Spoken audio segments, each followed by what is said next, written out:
Hello everyone, इस video में हम पढ़ेंगे क्लास 9th इंग्लिश की बुक बीहाइव का चैप्टर 3 द लिटिल गर्ल।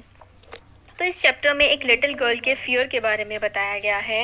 एक छोटी सी बच्ची है जो अपने फादर से काफ़ी डरती है। उसको लगता है कि उसके फादर जो है वो हमेशा गुस्सा करते रहते हैं। एक बच्ची की फीलिंग के बारे में बताया गया है और किस तरीके से, जैसे कि नॉर्मली जो छोटे बच्चे होते हैं फादर से काफ़ी ज़्यादा डरते हैं, फिर जैसे धीरे धीरे बड़े होते जाते हैं उनका ये फियर भी जो है वो जाने लगता है।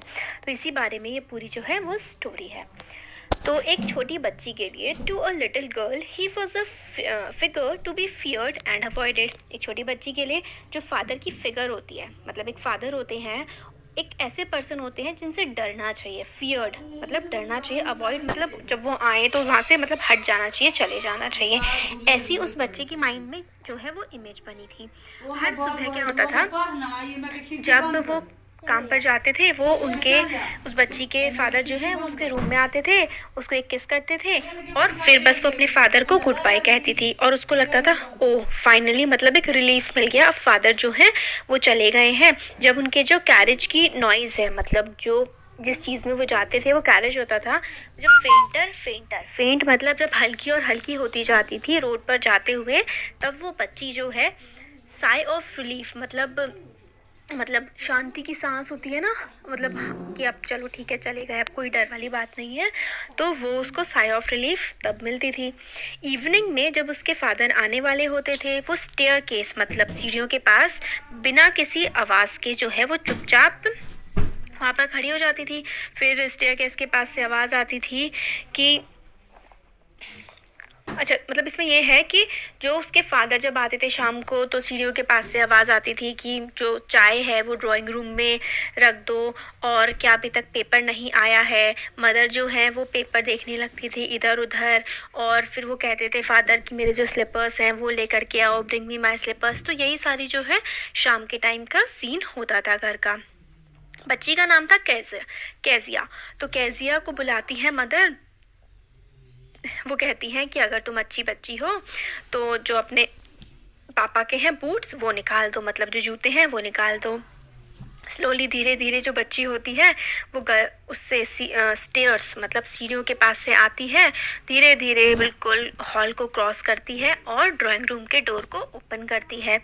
और इस टाइम तक उनके by that time he had his spectacles on and looked at her over them in a way that was terrifying to the little girl। तो इस टाइम तक जो है फादर ने अपने जो चश्मा वगैरह लगा रखा होता है और वो इस तरीके से बच्ची की तरफ देखते हैं कि बच्ची जो है वो देख करके काफ़ी ज़्यादा डर जाती है।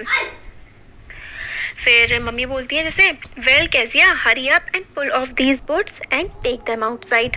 क्या तुम आज अच्छी गर्ल रही? तो मतलब उसके ये मम्मी नहीं, सॉरी, ये फादर बोलते हैं कैजिया से कि आज जो है जल्दी से मेरे जो बूट्स हैं उनको निकाल दो और इस रूम से बाहर ले जाओ। और ये भी पूछते हैं कि आज तुम एक गुड गर्ल रही, तुमने अच्छे से मतलब बिहेव किया। तो बच्ची जो है वो काफ़ी डर डर के बोलती है, आई डोंट नो फादर, मुझे नहीं पता। फिर फादर बोलते हैं, you don't know, if you stutter like that mother will have to take you to doctor. तो वो स्टटर मतलब थोड़ा सा ना रुक रुक के बोलना जो होता है उसको स्टटर करते हैं, स्टटर बोलते हैं। तो वो उसके फादर बोलते हैं, अगर तुम ऐसे ही स्टटर करती रहोगी तो तुम्हारी मम्मी को जो है तुम्हें डॉक्टर के पास लेकर के जाना पड़ेगा। तो वो जो बच्ची थी वो हमें मतलब किसी के भी सामने स्टटर नहीं करती थी, मतलब वो रुक के नहीं बोलती थी किसी के भी सामने, वो सिर्फ अपने फादर के सामने ही जो है इस तरीके से बात करती थी।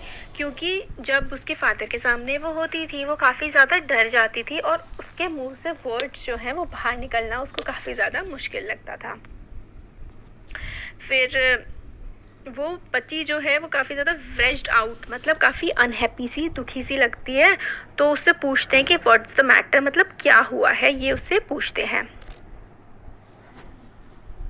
फिर वो जो बच्ची ऐसी मतलब काफ़ी डरी डरी सी लग रही होती है, तो उसके फादर, उसको ऐसा लगता है कि जैसे कि इतनी ज़्यादा उसके फेस पे टेंशन है, जैसे कि on the brink of suicide वो हो, मतलब about to commit suicide. Brink का मतलब बिल्कुल ऐसा जैसे कि सुसाइड कमिट करने वाली हो, इतनी ज़्यादा जो बच्ची है वो दुखी लग रही होती है उस टाइम पे जब वो अपने फादर के आसपास होती है। फिर आके, here Kezia carry my tea up take up back to the table carefully. फिर उसके फादर कहते हैं कि मतलब जो चाय का कप है वो टेबल के पास ध्यान से रख दो। बच्ची का क्या है ना, ये बहुत ज़्यादा डरी हुई होती है जब अपने फादर के आसपास होती है। उसे लगता है उसके फादर हमेशा उसे डांटेंगे या उसे डांट दिया तो क्या होगा, उसको ऐसा डर लगता रहता है। उसको अपने फादर को देख के लगता है कि वो कितने बड़े हैं, उनके हैंड्स कितने ज़्यादा बड़े से हैं।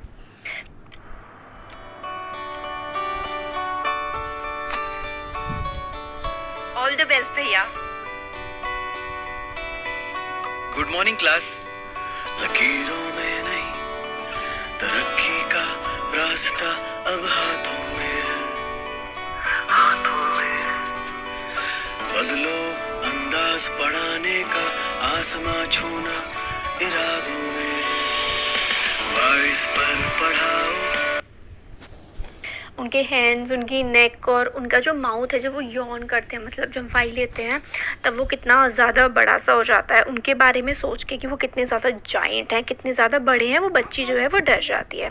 संडे की जो आफ्टरनून होती है, दोपहर के टाइम, ग्रैंड मदर उसको, बच्ची को ड्राइंग रूम में भेजती हैं ताकि वो अपनी मदर से, मतलब मदर और फादर से, मतलब दोपहर के टाइम बात कर ले। मगर लिटिल गर्ल हमेशा मतलब अपनी माँ को क्या है, रीडिंग करते हुए पाती है और फादर को स्ट्रेच्ड आउट लेटे हुए पाती है सोफ़ा पे। उनका जो हैंडकरशिफ जो है, उनका रुमाल जो है वो उनके फेस पे होता है और उनके जो पैर होते हैं वो दूसरे कुशन पे होते हैं। इस तरीके का जो सीन होता है हमेशा उस बच्ची को दिखता है कि मदर जो है वो पढ़ रही हैं कुछ और फादर लेटे हुए हैं, मुंह पे रुमाल है और पैरों के पास उनके क्या है, कुशन है।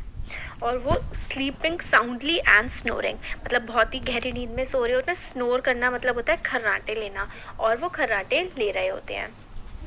फिर वो बच्ची जो होती है वो स्टूल पे जाकर के बैठ जाती है। Gravely watched him until he woke and stretched and asked the time, then looked at her. फिर जो है वो उसके फादर जो है वो सोफ़े पे सो रहे होते हैं। फिर बच्ची चुपचाप जाके स्टूल पे बैठ जाती है, ग्रेवली ध्यान से देख रही होती है फादर को अपने, जब तक जैसे वो उठ नहीं जाते। फिर उठने के बाद खुद को स्ट्रेच करते हैं ना हम लोग हाथ पैर, फिर उससे पूछते हैं कि टाइम क्या हो गया है। फिर ऐसे बोलते हैं, don't stare so Kezia, you look like a little brown owl. फिर उससे बच्ची को ऐसे बोलते हैं वो कि मतलब ऐसे तुम घूर घूर के क्यों देख रही हो, तुम ऐसे देखती हो तो ऐसा लगता है कि तुम एक छोटे आउल होते हैं ना, उल्लू, उसके जैसी लगती है, जैसे उल्लू बड़ी बड़ी आँख करके देखता रहता है, ऐसी लगती हो। फिर एक दिन क्या होता है, उसकी जो one day when she was kept indoors with a cold, her grandmother told her that father's birthday was next week and suggested she should make him a pin cushion for a gift out of a beautiful piece of yellow silk। तो एक दिन बच्ची जो होती है उसको cold हो गया होता है, कोल्ड हो रहा होता है, इसलिए वो क्या है, अंदर ही रहती है, घर के अंदर होती है। तो उसकी जो ग्रैंड मदर है, बच्ची की दादी, वो कहती है कि फादर का बर्थडे आने वाला है नेक्स्ट वीक, तो उसको सजेस्ट करती है गिफ्ट के तौर पर आप पिन कुशन आप एक बनाइए अपने फादर के लिए। एक ब्यूटीफुल जो सुंदर से सिल्क के, येलो कलर के सिल्क के कपड़े पे आप वो बनाओ अपने फादर के लिए, पिन कुशन बनाओ उससे। तो बहुत ही मेहनत से जो है वो बच्ची छोटी सी 3 साइड्स को स्टिच कर देती है और अच्छे से पूरा तो बना लेती है, मगर उसको ये समझ नहीं आता उस कुशन के अंदर वो फिल क्या करे, ये क्वेश्चन होता है। तो ग्रैंड मदर जो है वो बाहर होती हैं गार्डन में, वो अपनी मदर के बेडरूम में जाती है कुछ स्क्रैप्स, कोई फालतू सी चीज़ ढूंढने के लिए कि जो उस कुशन के अंदर भरी जा सके। फिर क्या होता है, बेड टेबल पे वो उसको दिखती हैं काफ़ी सारी शीट्स ऑफ पेपर। वो उनको उठाती है, उनको फाड़ती है छोटे छोटे पीसेस में और जो है जो उसका कुशन होता है उसमें फिल कर देती है और जो चौथी साइड होती है उसको भी बंद कर देती है। अब उस रात क्या होता है, ह्यू एंड क्राई, बहुत ही हल्ला सा मचा हुआ होता है पूरे घर में, कि मतलब गुस्से में बहुत ज़्यादा आवाज़ें हो रही होती हैं। फादर की जो स्पीच होती है, जो पोर्ट अथॉरिटी की होती है, पोर्ट अथॉरिटी के लिए उनकी कोई स्पीच होती है, वो खो गई होती है। रूम को सर्च किया जाता है, सर्वेंट से क्वेश्चन पूछे जाते हैं। फिर मदर जो है फाइनली कैजिया के रूम में जाती हैं।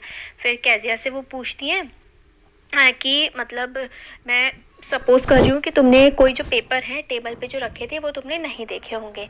तो बच्ची बोलती है, हाँ मैंने देखे थे और मैंने I tore them up for my purpose, और मैंने उनको फाड़ भी दिया अपने काम के लिए। टोर का मतलब होता है फाड़ देना, और मैंने उन पेपर्स को जो है फाड़ दिया क्योंकि मेरे को उनकी ज़रूरत थी। फिर मदर स्क्रीम करती हैं, बहुत तेज़ चिल्लाती हैं। फिर उनको गुस्सा आता है। फिर वो कहती हैं कि सीधे जो है तुम डाइनिंग रूम में आ जाओ तुरंत नीचे उतर करके। फिर उसको ड्रैग डाउन मतलब खींच करके लेके आया जाता है जहाँ पर उसके फादर होते हैं, और बच्ची जो है काफ़ी ज़्यादा इस बात से डरी हुई होती है। फिर फादर जो है वो शार्पली बहुत ही मतलब तेज़ी से बोलते हैं, मदर जो है एक्सप्लेन करती हैं कि क्या हुई, और बच्ची जो है वो बेचारी चुपचाप स्टेयर करती हुई इधर उधर घूर रही होती है सब पर, चुपचाप वहाँ पे खड़ी होती है। फिर वो उससे पूछते हैं क्या तुमने ये किया, वो नो नो करती है, मना करती है, धीरे धीरे बड़बड़ाती है। फिर मदर जो है उसके रूम में जाती हैं, और जो उसने किया होता है टुकड़े वगैरह बनाए होते हैं, और मतलब पूरा पता लग जाता है। फिर बच्ची को जो है रूम में भेज देते हैं। फिर वो कहती है कि आगे क्या होता है, ऐसे मतलब वो बच्ची ने गलती से वही इंपॉर्टेंट पेपर्स जो है ना वो फाड़ दिए होते हैं, और उनको फाड़ करके क्वेश्चन में भर दिया होता है। फिर जब मम्मी पूछती है उससे तो वो कह देती है हाँ मैंने किया, बट जब पता लगता है कि पापा के पास जाना है तो बहुत ज़्यादा वो डर जाती है, और फिर जब उससे पूछते तो कहती है नहीं नहीं, फिर काफ़ी ज़्यादा रोने वोने वो लगती है। फिर crying too much to explain, she lay in the shadowed room watching the evening light make a sad little pattern on the floor। फिर वो काफ़ी दुखी सी होती है, अपने रूम में होती है। फिर इसमें है कि इवनिंग शाम की जो रोशनी होती है वो उसके फ्लोर पर एक पैटर्न सा बना रही होती है जो काफ़ी दुखी लग रहा होता है। फिर उसके जो फादर होते हैं वो उसके रूम में आते हैं एक रूलर के साथ, डंडे के साथ आते हैं अपने हाथ में लेकर के। फिर उस फादर को बहुत गुस्सा आ रहा होता है, इंपॉर्टेंट पेपर फाड़े होते हैं, तो वो कहते हैं कि मैं तुम्हारी पिटाई करूँगा, I am going to beat you for this, मतलब तुमने जो हरकत करी है, पन्ने फाड़े इंपॉर्टेंट, इसके लिए तुम्हारी पिटाई लगेगी। बच्ची चिल्ला रही होती है नहीं नहीं, और अपने जो बेड क्लोथ हैं, जो होते हैं ना चादर होती है बेड क्लोथ बोलते हैं, उसमें वो छुप जाती है। और फिर फादर निकालते हैं, वो कहते हैं सिट अप, यहाँ पे बैठो, ऑर्डर करते हैं अपने हाथ फोल्ड करो, यू मस्ट बी टॉट, कि मतलब तुम्हारी पिटाई करके तुम्हें लेसन सिखाया जाना चाहिए कि दूसरों की चीज़ों को नहीं छूते हैं, मतलब do not touch those things that do not belong to you, जो चीज़ें तुम्हें बिलोंग नहीं करती हैं उनको तुम्हें जो है वो टच नहीं करना चाहिए। फिर बोलती है बच्ची but it was your birthday. फिर रूलर जो है उसके लिटिल छोटे छोटे हाथों पर आ जाता है और उसकी पिटाई हो जाती है। बच्ची बोल नहीं पाती, बता नहीं पाती कि मतलब आपके बर्थडे के लिए ही जो प्रेजेंट है उसके लिए ही करना पड़ा। पिटाई हो जाती है बच्ची की। फिर कुछ घंटों बाद जो है ग्रैंड मदर अपने शॉल को रैप करते हुए वहाँ पर आती हैं उसके पास, और बच्ची के पास आकर के बैठ जाती हैं। फिर वो बच्ची जो है मदर उससे ग्रैंड मदर से पूछती हैं कि गॉड ने फादर्स को क्यों बनाया है, स्टॉप करते हुए मतलब रोते रोते पूछती है कि फादर को क्यों बनाया है गॉड ने। फिर ग्रैंड मदर जो होती हैं वो क्लीन हैंकी देती हैं बच्ची को और कहती हैं कि अपनी नोज़ जो है इसे साफ़ कर लो, सो जाओ, और सुबह जब तुम सो करके उठोगी तो ये सारी की सारी बातें जो हैं वो तुम भूल जाओगी। बट वो कहती है कि मैंने फ़ादर को एक्सप्लेन करने का ट्राई किया मगर उन्होंने मतलब बिल्कुल भी मुझे नहीं सुना। फिर बच्ची ये भी बोलती है कि मैंने फ़ादर ने नहीं सुना। ग्रैंड मदर बोलती है कि आज जो है आज तुम्हारे फ़ादर काफ़ी नाराज़ है, बाद में तुम उन्हें ये बात एक्सप्लेन कर सकती हो। मगर बच्ची जो है वो कभी भी इस बात को नहीं भूली। नेक्स्ट टाइम क्या है, उसने जब अपने फ़ादर को देखा क्विकली वे माही मेरा